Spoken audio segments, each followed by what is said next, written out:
Hello, Amsterdam. Thank you for attending my presentation today, and a big thank you to my co-presenters Yuval and Maya. It has been such a pleasure collaborating with you on this project. And my name is Amar. My presentation is about deconstructing the racialized cannabis user, cannabis criminalization, and the intersections with the social work profession. I just want to start off by saying that I have no conflicts of interest with respect to this research, and this research is funded by the Canadian Social Sciences and Humanities Research Council, or SSHRC, and the Hilary Weston Scholarship. I'm a social worker. I live in Toronto, Ontario, and I've been a social worker for 15 years in early intervention services, youth and family counseling, in prison programs, shelters, addiction rehabilitation. And I also have some lived experience of the subject matter as a cannabis user and someone who's experienced mental health difficulties in my life. This presentation is based on this paper, Deconstructing the Racialized Cannabis User. To see the references for this presentation, please take a look at the publication. It's available by open access or through the link here or on my ResearchGate profile. So first, I want to start by asking you a question that explores your preconceptions about the subject matter. When you think of a person of color who consumes cannabis, what comes to mind? First, let's start off with the public imagination, which is largely shaped by the American media here in North America. Many people think of Mr. Snoop Dogg, a rap artist and international media icon who sold over 95 million albums worldwide and is known for being a heavy cannabis user and promoter.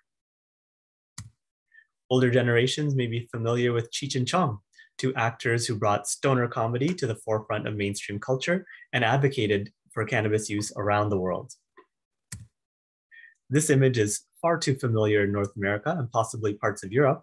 These pictures of dark-skinned men being arrested have been broadcast regularly throughout a news outlet since the 1980s, often alongside pictures of seized bags of cannabis and guns. I want to ask you, what have these images done to the public imagination, to the psyches of people who have never met a person of color who uses cannabis, to racialized cannabis users? And what is the history of this type of media construct? What roles have social workers played during the era of criminalization? And importantly, what is happening at the present and future intersections of cannabis, race, and social work? This presentation examines the history of cannabis criminalization, repression of racialized cannabis users, the effects of the war on drugs, and the role of social workers and the social work profession in the lives of racialized cannabis users, while deconstructing the harmful public image of the racialized cannabis user. Implications for social work policy, professional organizations, and practice will be provided at the end. Let's start with a history of criminalization across North America. Since the 1800s, cannabis, like alcohol and opium, was a popular over-the-counter ingredient in medicines for its analgesic and euphoric properties.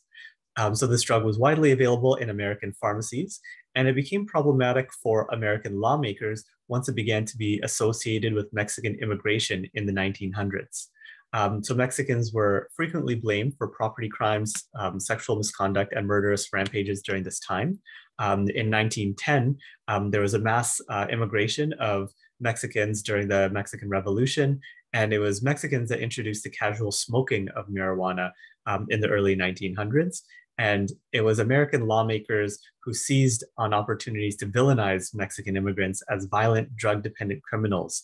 So it was actually American lawmakers who, rather than calling it cannabis, decided to refer to it as marijuana to associate it with Mexicans and South Americans. In the words of one Texas state lawmaker in 1917, all Mexicans are crazy, and this stuff is what makes them crazy. Sadly, some of these themes and sentiments persist today in the worldview of Donald Trump and the American Republican Party. The 1920s saw cannabis become popular in American counterculture, with sailors and Caribbean immigrants introducing it to coastal cities and spreading acceptance among jazz musicians, bohemians, and some African-American communities. Tough-on-crime legislation and media narratives were promoted to broadcast concerns about intoxicated Black and Mexican men committing crimes, going crazy, raping white women, and corrupting white youth.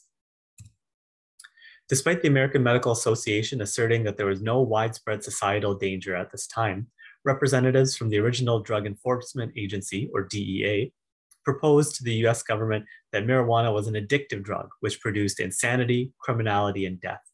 A well-funded propaganda campaign ensued, And the DEA, alongside commercial industries with financial interests against cannabis propagation, such as alcohol and cotton corporations, began engineering moral panic through media outlets and movies such as Reefer Madness to suggest that cannabis caused mental illness, caused lawlessness, and caused indiscriminate murder.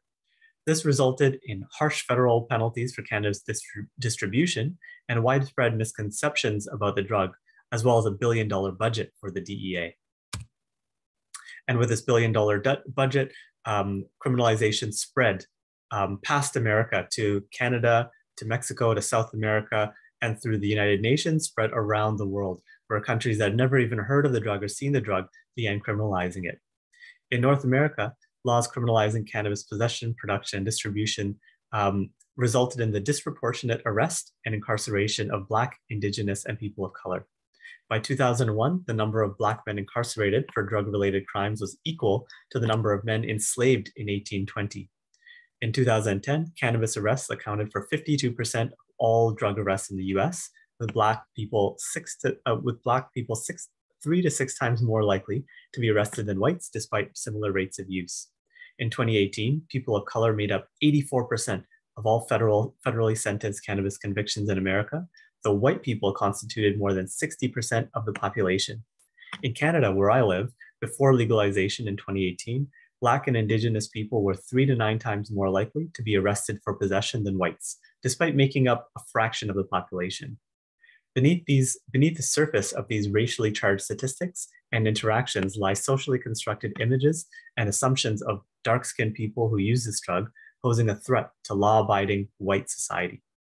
We'll talk a little bit more about this later, but first, let's talk a little bit about the social work profession and where social workers move from Christian volunteers to treatment professionals. The roots of North American social work lie in Christian ethics and charitable organizations, where volunteers applied dogmatic models of deserving and undeserving poor to distinguish who was worthy of material relief. These volunteers and missionaries who worked among the marginalized were known to decry this vile weed and generally framed all non-medical drug use as moral failure. The perception of social workers as gatekeepers of resources and enforcers of conventional morality were established during this time. From the 1920s to the 1960s, prominent social workers like Mary Richmond advanced the notions of substance abuse as an incurable illness, requiring physical and mental examination, and they affirmed the role of social workers in the treatment of people with substance use problems. AA, or Alcoholics Anonymous, and the Minnesota model became cornerstones of addiction rehabilitation, framing addiction as a disease, promoting abstinence-based approaches for all illicit substance use. Social workers became a big presence in the addictions and mental health services, eventually becoming one of the largest groups of mental health professionals in North America. The venues of rehabilitation, child protection, and social service provision, as well as in schools and criminal justice systems, became common settings where social workers engaged with socially and racially marginalized cannabis users. The consequences of the 1960s war on drugs policy and 1980s Just Say No anti-drug campaign was that cannabis use and abuse became conflated.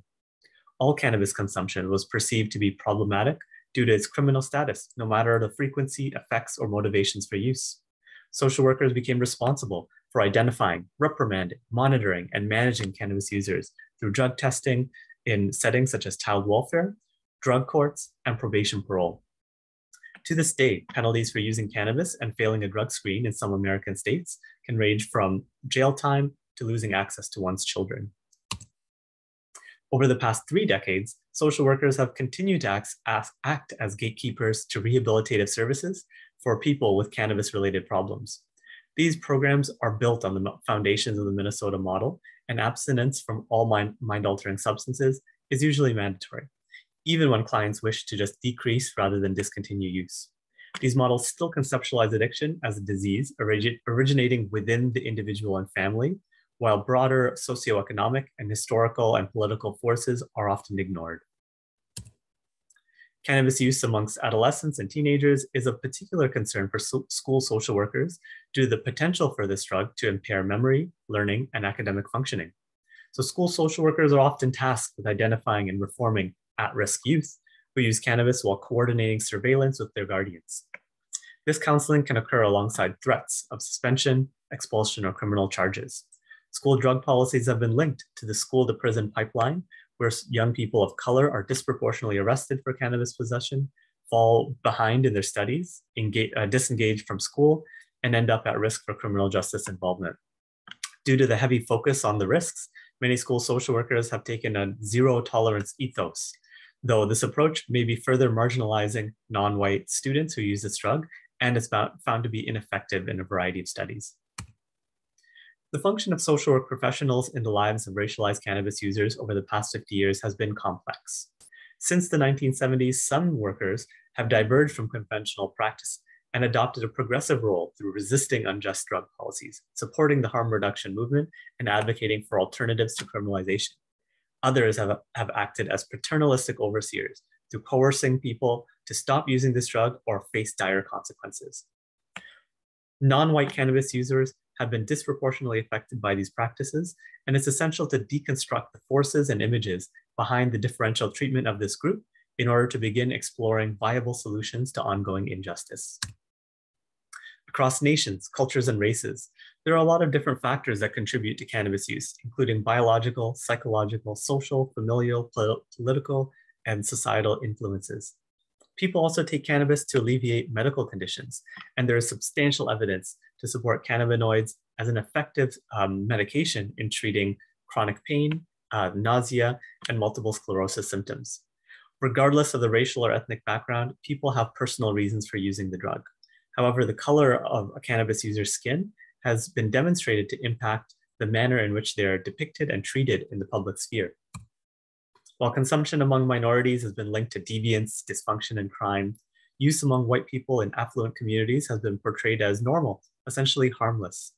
Perhaps the clearest example of this was when our Canadian Prime Minister, Justin Trudeau, unapologetically admitted to subverting laws by smoking cannabis while it was still illegal as a member of Parliament in 2013. Trudeau's ability to joke about the matter and frame it as a minor indiscretion during a poolside dinner party made the event largely uncontroversial, while significant numbers of Black and Aboriginal people across Canada were being harassed by police and pushed into jail for the exact same behavior. The discrepancy between how white and non-white cannabis users are treated is directly related to the perception that Black and brown people are more aggressive than whites. Political control mechanisms and media outlets, such as television news, talk shows, advertisements, Hollywood movies, and the commercial music industry, fueled racist narratives over the past 50 years by repeatedly showing faces of Black and brown people, Black and brown men during stories of violence, cannabis use, and drug seizures, to solidify this misrepresentation of these groups as more dangerous and drug-consuming than others. These images have been so powerful that some young men have internalized the construct, exemplified by this recent American controversy, where a 12-year-old boy was found to be putting images of himself smoking cannabis and brandishing weapons and guns on Instagram. As the media reported the outrage, it continued to solidify the image of a dangerous, pot-smoking young Black man in the minds of the public. So research examining the relation between cannabis and aggression tells a more nuanced story. Studies have indicated that cannabis-intoxicated humans and animals are less likely to act aggressively than non-intoxicated controls, though withdrawal from regular or heavy use may be related to elevated irritability. One systematic review identified contradictory findings in the research and cautioned against inferring causation between cannabis and aggression, noting that confounding variables such as alcohol and other drug use, geographic location, learning disabilities, and violent victimization may lead to spurious associations. In the words of Ashford and others, associations between individual characteristics and violence are multifactorial. Thus, establishing marijuana as a causal link to violence at the individual level is both theoretically and empirically problematic. Claims that connect cannabis use to psychosis are less propagandistic. There is substantial evidence that suggests frequent and high-dose intake of cannabis, especially THC, in youth with genetic predispositions can increase risk for psychotic disorders and psychiatric hospitalizations. Though there is a link, the association between cannabis and psychosis is also complex and multifaceted. Trauma in childhood is strongly linked to the development of psychotic symptoms, such as paranoia and hallucinations, and trauma in childhood is also associated with cannabis use problems. While elites have historically painted a picture of racialized cannabis users as crazed due to their cannabis use, it is now clear that trauma, THC dosage, genetic predisposition, and frequency of intake are more relevant factors than race when considering the relationship between cannabis and psychosis. Over the past decade, North American governments have been loosening cannabis regulations, and public perceptions towards the drug are softening. Canada legalized cannabis in 2018, and the majority of Canadians now view occasional use as socially acceptable, as indicated in a Health Canada survey. 18 American states have fully legalized, 13 have decriminalized, and many more have legalized medical use. And the majority of Americans now support federal legalization, including conservative groups who are traditionally opposed. As the stigma diminishes, the once fear-evoking image of the aggressive, dark-skinned cannabis criminal may begin to fade. However, the emergent cannabis industry is still maintaining racial divides. The legal industry is largely made up of white men, while many racialized producers and distributors who operated in the black market are shut out of employment in the legal trade due to strict restrictions and criminal background checks. While millions of dollars are being made in the legal industry, including by conservative politicians and police officials who have now joined cannabis businesses, many Black and brown dealers remain incarcerated in the United States. In the words of Pharrell Scott, a Black man incarcerated in Pennsylvania for trafficking cannabis, you would think that selling cannabis is the worst thing in the world because I was given a life sentence for it. So what does this mean for social workers in our profession? What should we do about this injustice? Well, social workers have a unique responsibility to take a stand on current social justice issues while advocating and educating for change. At the professional level, we must support the scrapping of laws in regions where cannabis criminalization persists, including across Europe, and propose shifts in policy towards a public health rather than a free market approach. There is also a need to advocate for racialized communities most negatively affected by prohibition to benefit from legalization through government intervention, redistribution of resources, and corporate responsibility programs. Revenue obtained from legalized cannabis sales and taxes should be used to fund meaningful reparations for communities that were targeted for decades by racist drug laws and enforcement. At the organizational level, social workers in criminal justice and child welfare systems can strive to resist policies that maintain intrusive and unreasonable surveillance of our clients. So school social workers should advocate for harm reduction strategies which discourage zero tolerance policies and promote interventions that foster meaningful student-teacher relationships rather than suspensions and expulsions. One-size-fits-all approaches are ineffective in deterring drug use or helping young people achieve their potential. Therapeutic discussions should avoid lecturing and be tailored to meet the unique needs of our clients. At the individual and family level, social workers have a role in fighting stigma and dispelling myths. Social workers must apply fact-based, inclusive, non-judgmental approaches that mobilize the most recent findings in research and examine the risks and benefits of cannabis use with our clients.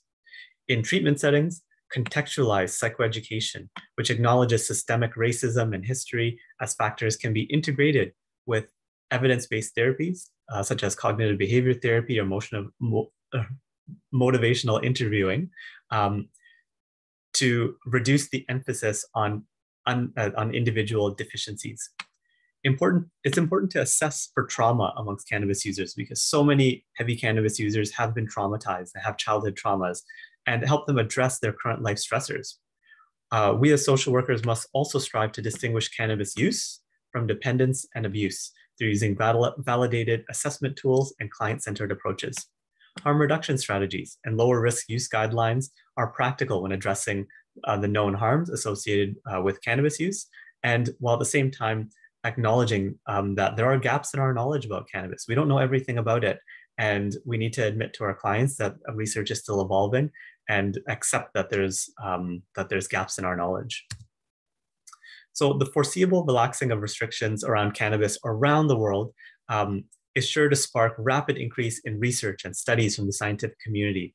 However, there's going to be a need for multi-dimensional analyses which take into account the intersecting structural, historical, socioeconomic, and political contexts that shape drug use and policy. Most importantly, we, social work researchers, educators, and practitioners can help change the narrative around cannabis and its users through listening to, learning from, and amplifying the voices of people with whom we work. So I want to thank you very much for listening to my presentation today. For more information on this subject, please read the publication, and you can check out my other research through my ResearchGate profile. And if you have any questions for me, please feel free to contact me. Thank you so much for listening, and thank you again to my co-presenters. Enjoy the rest of the conference.